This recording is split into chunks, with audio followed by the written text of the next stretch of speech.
Oke ya, halo semuanya dan selamat datang kembali di Tanya Seputar Hukum. Ya, untuk konsultasi Anda bisa hubungi nomor yang ada di deskripsi video atau media sosial yang ada di beranda YouTube. Seperti itu. Untuk kali ini saya akan membahas mengenai perjanjian nomine ya. Baru saja saya mendapat permasalahan tersebut ya, mengenai perjanjian nomine ya, perjanjian nomine atau perjanjian pinjam nama ya. Ini perjanjian yang sebenarnya sudah dilarang ya, dan rawan terjadi konflik di dalam perjanjian ini ya. Jadi perjanjian nomine ini atau perjanjian pinjam nama ini biasanya digunakan untuk perjanjian yang dilakukan antara warga negara asing dengan warga negara Indonesia, karena sesuai dengan aturan yang ada, yaitu Undang-Undang Pokok Agraria menyebutkan bahwa hak milik tidak boleh kepada orang asing atau hak milik hanya boleh dimiliki oleh warga Indonesia asli. Maka orang asing membuat perjanjian nomine. Perjanjian nomine biasanya isinya apa? Perjanjian nomine biasanya nanti perjanjiannya akan dinotariskan ya, berupa perjanjian. Setelah itu isi dari perjanjian tersebut memang ya, pihak penerima nomine atau yang dipinjam namanya itu memiliki tanah tersebut, tapi di dalam perjanjian tersebut ya, intinya yang membayar, membeli, menguasai, setelah itu dapat menjual belikan, setelah itu dapat menyewakan, setelah itu dapat memperoleh hak atas tanah tersebut adalah orang luar negeri tersebut. Misalnya tanah tersebut digunakan villa, tanah tersebut digunakan sebagai restoran, tanah tersebut sebagai tempat usaha, itu atas semua hak mutlak milik orang yang membeli, seperti itu.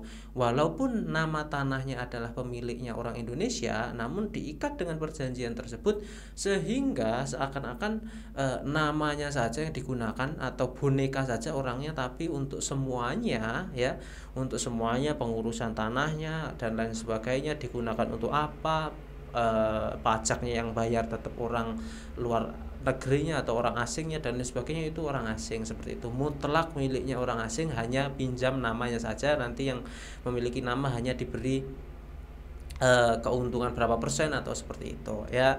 Ini sebenarnya sudah dilarang ya, sudah dilarang perjanjian seperti ini karena rawan konflik serta rawan sekali terjadi penyelewengan, karena ya sudah jelas diatur di Undang-Undang Pokok Agraria, disebutkan bahwa yang boleh memiliki hak atas tanah adalah warga negara Indonesia. Namun di sini dicari kekosongan hukumnya, yaitu bagaimana jika pemiliknya memang orang Indonesia tapi yang menguasai tanah tersebut, yang menggunakan tanah tersebut, yang mengatur seluruh tanah tersebut adalah orang asing, yang membeli pakai uangnya orang asing, seperti itu kan. Ini dicari kekosongan hukumnya.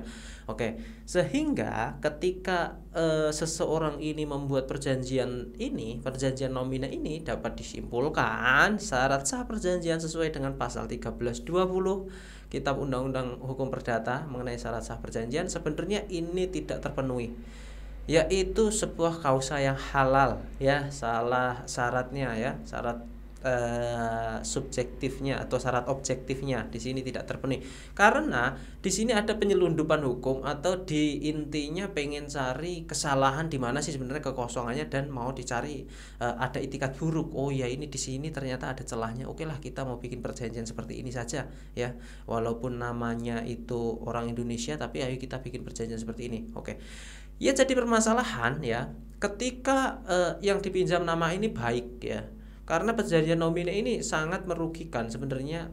Merugikan siapa? Merugikan pihak asing ya. Sebenarnya perjanjian undang-undang dan regulasi ini kan sebenarnya ingin mengatur hubungan hukum antara kedua belah pihak ini kan menjadi seimbang. Tetapi karena perjanjian ini memang dilarang sejak awal, jadi agar tidak terjadi ketidakseimbangan hukum ya antara kedua belah pihak, sebenarnya dilarang itu agar demi kebaikan, tetapi tetap dijalankan seperti itu. Biasanya banyak sekali broker-broker ini atau maklar-maklar, biasanya banyak terjadi di tempat pariwisata, misalnya di Lombok atau di Bali, banyak sekali perkara mengenai perjanjian nomine ini, seperti itu. Jadi Intinya ketika terjadi perjanjian nomini ini apa yang harus dilakukan ketika kedua belah pihak masih sepakat, masih mengikatkan diri terhadap perjanjian tersebut. Ya nggak masalah, fair-fair aja, pihak luar negeri warga negara asingnya membayar dengan baik, pihak yang dipinjam namanya juga memberikan haknya dengan baik, memberikan semuanya dengan baik, nggak ada wan prestasi sama sekali, nggak akan ada masalah.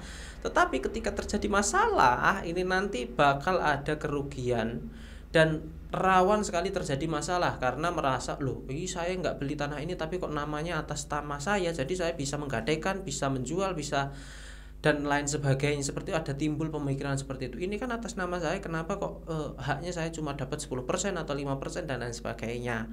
Oleh karena itu nggak usah lah membuat hal-hal semacam ini, karena edukasi saja ke masyarakat ini nanti akan menjadi bumerang ya, bahkan menjadi bumerang kepada para pihak seperti itu ya. Saya pikir itu cukup. Seperti biasa mengenai perjanjian nomina, kalau ada permasalahan silahkan hubungi nomor WhatsApp untuk konsultasi mengenai perjanjian dan lain sebagainya. Seperti biasa, semoga bermanfaat. Terima kasih. Assalamualaikum warahmatullahi wabarakatuh.